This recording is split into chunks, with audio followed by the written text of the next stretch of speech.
Well, hello everybody, welcome to your language teaching and learning channel.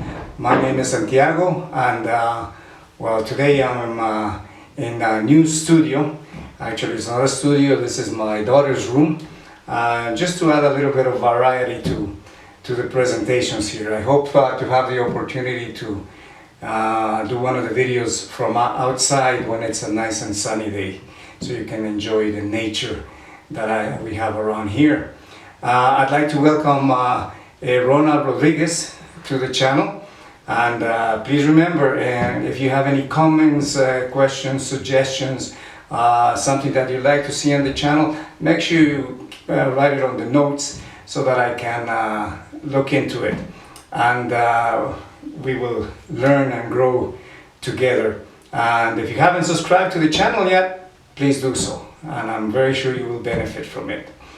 And anyway, well, we've been talking about writing now. We started talking about writing in the last video, and as I mentioned, I'm doing an excerpt from a workshop that I did quite a while back. Originally it was for a teachers congress, so it was only 90 minutes, but as I mentioned, I had extended it to more than 2 or 3 days even, because of the tasks that are involved. It's a process, as everything else, right? So that's what we're doing.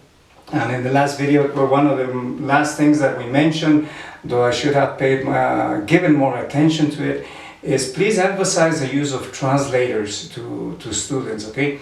They should not be using them, because they will be doing more harm than good. I know some translators are getting better and better every day, but if you're trying to learn the language, it will not help you. It may help you in a few things, but normally not. Remember, when you're doing a test or an international examination, remind students they will not be able to use any translator or dictionaries or notes. So please make sure you emphasize that. And also, let students know that when they actually use a translator, we can see that it's not their vocabulary, right, that they are using. So it's always important to emphasize, no matter what skill, if it's speaking, for example, communicate using the language that you know. Reinforce the language that you know, and then you continue increasing your vocabulary. The same with the writing. Start with things that you know, basic. Okay, so this is what we mentioned last week. Start with the basic, independently of the level. Obviously, if you're in a low level, perfect, you have all the time in the world to teach them the basics, which are sentences. But if you're teaching a higher level, take a little while, a few hours, maybe a week or a couple of weeks, I don't know, depending how long your program is, to review the basics and make sure that the students know the basics before you get into the higher level writing. Okay, now, what are the basics? As we mentioned last week, okay, it's sentence structure, right? Please remember, I know it's very basic, but sometimes students have a lot of problems when they're learning a new language. A sentence, a basic sentence, starts with a capital letter, ends with a period. And that's it. That's all there is to it, okay? It may sound very easy to us, but as I mentioned, I've had problems like this coming up. And no, that's not a period, that's just rested my pen, whatever. No, it has to look like this. Very important with the students, right? Make sure that they understand that, make sure that they know that. Now remember, we also mentioned in the beginning, they can be very short sentences, okay? I gave you the example, my name is Santiago, that's a sentence right there. I am a teacher, that's a sentence right there, okay? Later on, of course, as they progress, once they have the basic concept of a good sentence, capital letter, period, my name is Santiago, I'm a teacher, I work freelance, I love my job, whatever. Then they can start expanding, right? You may have a sentence, for example, my neighbor has a car. Very nice, short, to the point sentence. And then, teach the students to expand the sentences, ways to expand it by using fanboys, conjunctions, connectors, and everything else. And also expanding the information on the sentence. My neighbor has a nice car. My next door neighbor has a nice brand new car. Okay, My crazy next door neighbor has a beautiful red brand new Mercedes, whatever. Okay, so make sure that the students practice enough so they can start, okay, once they have the basic, they can start expanding the sentences. And that's all there is to it, okay? It takes time for the students to get used to it, beginning with punctuation, right? And then, of course, the next step is not just writing sentences, you get into, this is a progress, you see, a process, and they progress according to the things that they are doing, right? So you begin with a capital letter, and you end with a period, that's a sentence.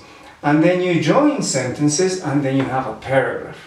Of course, we know it's not as easy as that, but once they have the basic concept of a sentence, then it's easier to understand the concept of a paragraph. Okay, now what is a paragraph? Now here you have a group of sentences, correct? So you have a capital letter and you have a period. Okay, you even have numbered sentences, and you have 5 sentences here. However, when you have a paragraph, the idea is similar. You have sentences, but about one topic. Okay, and now this is something the students need to understand. So this is a sentence, these are sentences, okay? And then a paragraph, you end up with something like this. Okay, you notice there are no numbers or anything. Okay, depending on the type of paragraphs or the type of writing you're teaching your students, you may need to indent, you may need to have a title, whatever.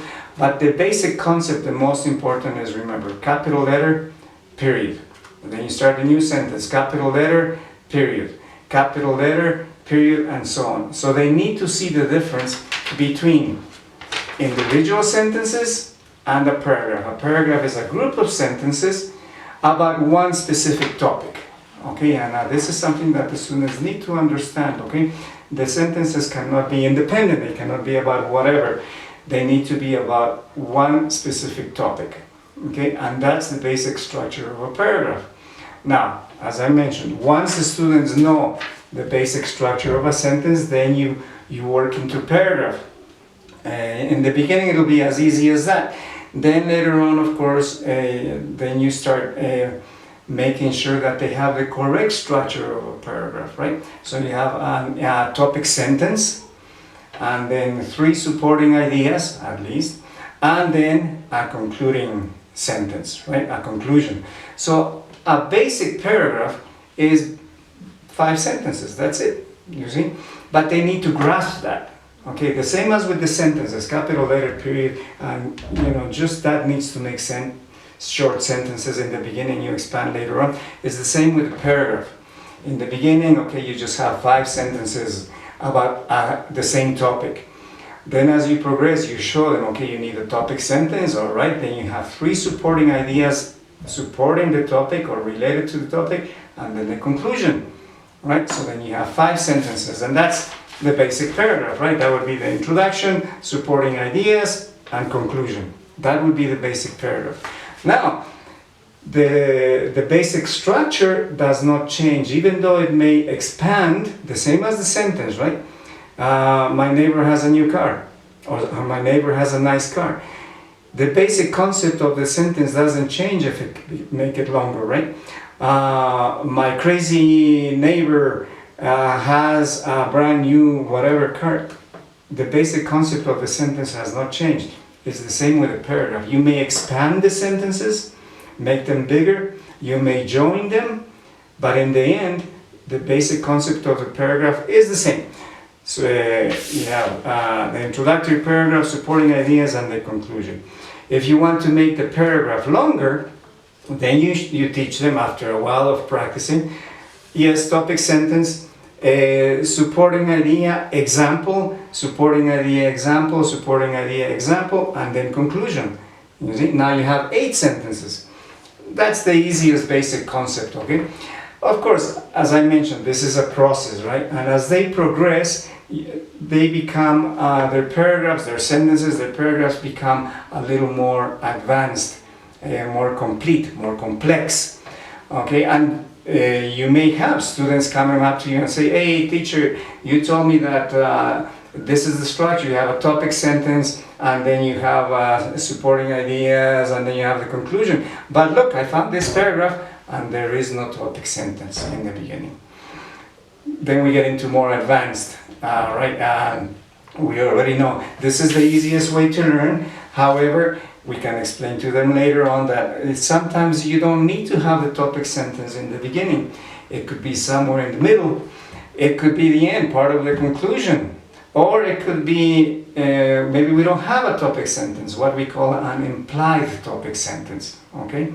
But that is, of course, as they are progressing, going through the progress of writing, okay? So that would be the second step, paragraphs, and I hope this has been of benefit to you. And next week we'll continue with the writing. Thank you very much for having joined me, and I look forward to seeing you next week. Take care.